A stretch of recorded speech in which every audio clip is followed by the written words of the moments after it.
Bonjour Sébastien Lévy, Bonjour Lucie. vous êtes journaliste spécialiste des États-Unis et correspondant à New York, pardon, des cahiers Bernard Lazare. Aujourd'hui, nous aimerions évoquer avec vous l'implication présumée d'agents du Hamas dans les manifestations pro-palestiniennes qu'ont connues certains campus américains dans l'année écoulée, plus particulièrement depuis le 7 octobre. Alors, se basant sur les témoignages d'un ancien otage, des étudiants de Columbia et des familles d'otages ont déposé hier, donc lundi, une plainte au tribunal fédéral de New York. Est-ce que c'est une nouvelle preuve que ces manifestations estudiantines ont été noyautées depuis le départ par des agents du Hamas? Comment est-ce qu'on doit analyser en fait ce nouvel événement?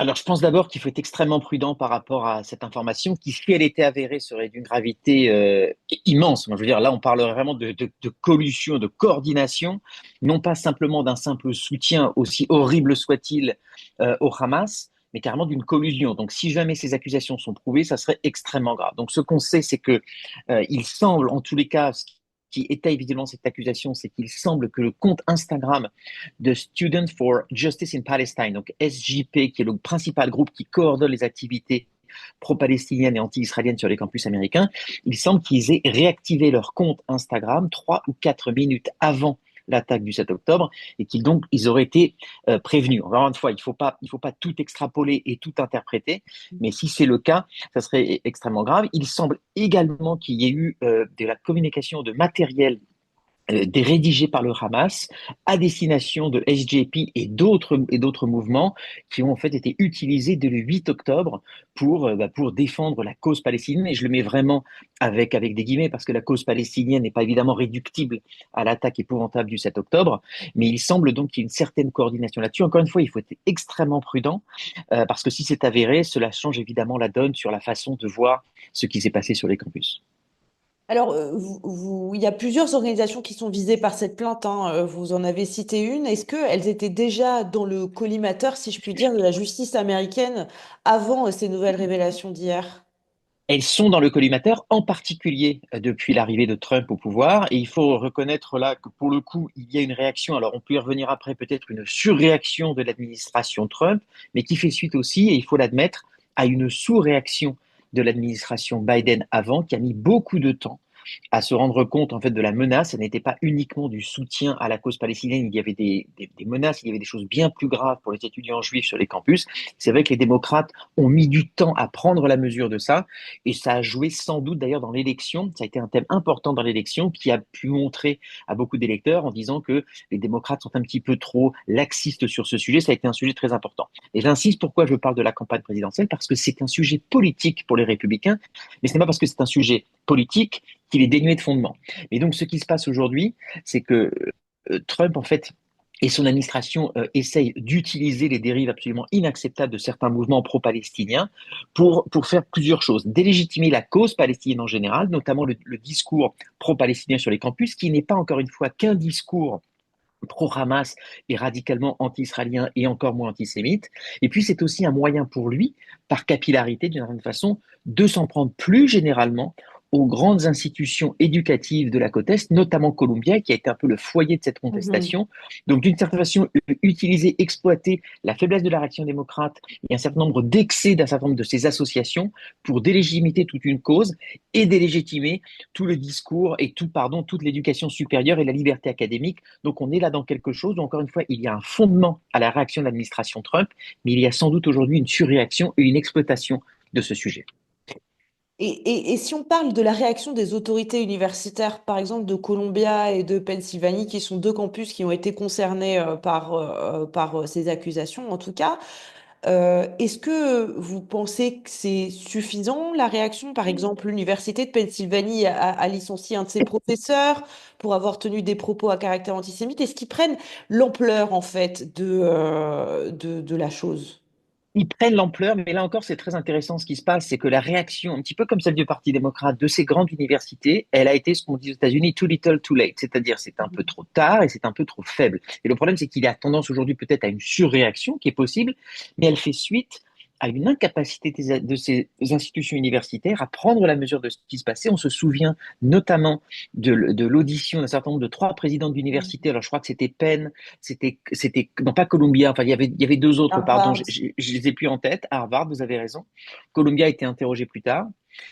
Il me semble, enfin, je vais peut-être me tromper, mais en tous les cas, on se souvient de cette audition décembre 2023 où les présidents des universités avaient été incapables, en fait, de dénoncer très clairement l'antisémitisme en disant qu'attention, il fallait voir dans quel contexte on pouvait intimider un étudiant juif, ce genre de choses. Et donc, ça a conduit évidemment à une énorme colère de la part, notamment d'un certain nombre d'associations juives, même assez centristes. Et puis, cela a été exploité par les républicains qui ont pu montrer, à raison, regarder la faiblesse de ces institutions éducatives et donc s'en servir aujourd'hui pour, je dirais, les attaquer fortement. Donc oui, la réaction des universités américaines, elle a été trop tardive, elle a été trop faible et aujourd'hui, il y a une volonté, je dirais, de rattraper un peu le terrain perdu. Mais encore une fois, ça n'aurait jamais eu lieu si les institutions avaient su réagir en temps et en heure, c'est-à-dire dès le 10 octobre à peu près. Il aurait fallu être extrêmement clair sur la dénonciation de ces intimidations des étudiants juifs. Ça n'a pas eu lieu et aujourd'hui, ils en payent le prix parce qu'aujourd'hui, c'est la nature même de ces institutions qui est remise en cause par l'administration Trump, qui encore une fois, a la capacité d'exploiter leurs défaillances à l'époque. Et pourquoi les universités craignent-elles de prendre position sur ce sujet-là qui est quand même assez universel, l'antisémitisme, c'est assez consensuel de s'exprimer contre quand on est un lieu d'éducation et de savoir. Le problème, c'est que vous avez dans la palette, je dirais, du discours pour Palestiniens, vous avez à peu près tout. Vous avez un discours qui est complètement acceptable et puis vous avez un discours qui a tendance à dériver vers autre chose et vers associer tout étudiant juif au gouvernement israélien et tout étudiant juif comme une espèce d'étudiant génocidaire. Donc vous avez toute cette palette. Le problème de ces institutions universitaires, c'est qu'elles n'ont pas voulu parler de cette complexité, d'être capable finalement de défendre le free speech, la libre expression, tout en dénonçant les abus, en disant c'est une zone grise, on ne peut pas prendre parti. Le problème avec cette attitude, c'est qu'aujourd'hui, on risque sans doute de passer de l'autre côté. C'est-à-dire qu'à l'époque, vous aviez sans doute l'incapacité à dénoncer ce qui était inacceptable, et aujourd'hui, il est fort possible que tout discours pro-palestinien soit aujourd'hui criminalisé aux États-Unis, ce qui est un autre problème. Mm. Donc je dirais que le refus de la complexité de ces universités pose extrêmement cher aujourd'hui à la liberté d'expression et à la liberté académique aux États-Unis.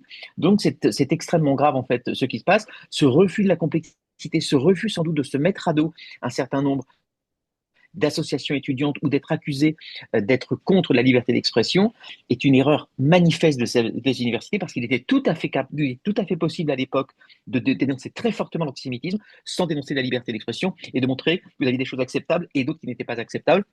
Aujourd'hui, ces institutions, elles en payent le prix et avec elles, la liberté d'expression au global aux États-Unis. Alors, question subsidiaire, Sébastien Lévy, par rapport à ce témoignage de cet ancien otage. Est-ce qu'il est possible que Alors, il a expliqué que genre, un certain nombre de ces captifs lui ont montré des photos des manifestations sur le campus de Columbia, notamment en expliquant qu'ils avaient des agents qui noyautaient ces manifestations-là. Est-ce que c'est pas possible que fasse purement et simplement partie de la stratégie de terrorisme psychologique du Hamas à l'encontre des otages israéliens et de la société israélienne en soi. J'allais y venir et vous avez tout à fait raison de poser la question en ces termes. Il est difficile de croire le Hamas sur absolument tout et n'importe quoi. Ça va en fait de temps en temps donc de leur comptage des victimes. Je dis pas du tout qu'il n'y a pas de victimes civiles, mais c'est vrai qu'il faut quand même, c'est extrêmement sujet à caution la façon dont ils comptent les victimes. C'est la réalité également. On sait qu'ils ont menti en permanence aux otages en disant, Mm. faisant croire à un tel que la guerre avait été perdue, à d'autres que sa famille l'attendait alors elle avait été tuée par le Hamas.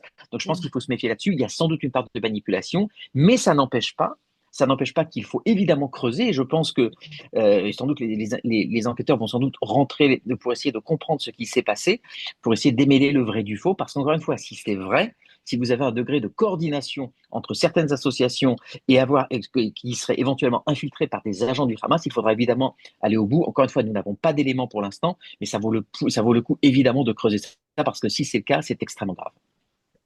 Eh bien, Sébastien Lévy, je vous remercie. Je rappelle que vous êtes journaliste, spécialiste des États-Unis, correspondant à New York des cahiers Bernard Lazare. Merci beaucoup, à très bientôt. Merci, à bientôt.